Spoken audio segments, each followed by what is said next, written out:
বিভিন্ন অনলাইন সহ সামাজিক যোগাযোগ মাধ্যমে চলচ্চিত্র নির্মাতা ও অভিনেতা কাজী হায়াতের মৃত্যুর যখন গুজব, তখন হাসপাতালের বিছানায় একটু একটু করে সুস্থ হয়ে উঠছেন তিনি। হৃদরোগ ও ডায়াবেটিসে আক্রান্ত এই পরিচালক বর্তমানে উন্নত চিকিৎসার জন্য ভর্তি আছেন নিউ ইয়র্কের একটি হাসপাতালে। বুধবার সন্ধ্যার পর কাজী হায়াতের মৃত্যুর গুজব ছড়িয়ে পড়লে ছেলে কাজী মারুফ রাতেই ফেসবুকে স্ট্যাটাস দিয়ে বাবার বেঁচে থাকার কথা জানান। পরে সামাজিক যোগাযোগ মাধ্যমে একটি ভিডিও বার্তা প্রকাশ করেন তিনি, যেখানে কাজী হায়াত বলেন, বেঁচে আছি তবে অসুস্থ। যারা এমন গুজব ছড়িয়েছে তাদের প্রতি নিন্দা জানিয়ে তিনি বলেন, এমন মিথ্যা ঘটনার জন্য কষ্ট পেয়েছেন তিনি। আমি হসপিটালে আছি, অসুস্থ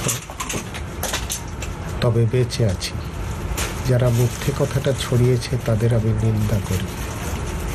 কেন এই মিথ্যে কথা? আমি খুব কষ্ট পেলাম। সবাই আমার জন্য দোয়া করবেন, আমি যেন ভালো হয়ে বাংলাদেশে ফিরে যেতে পারি।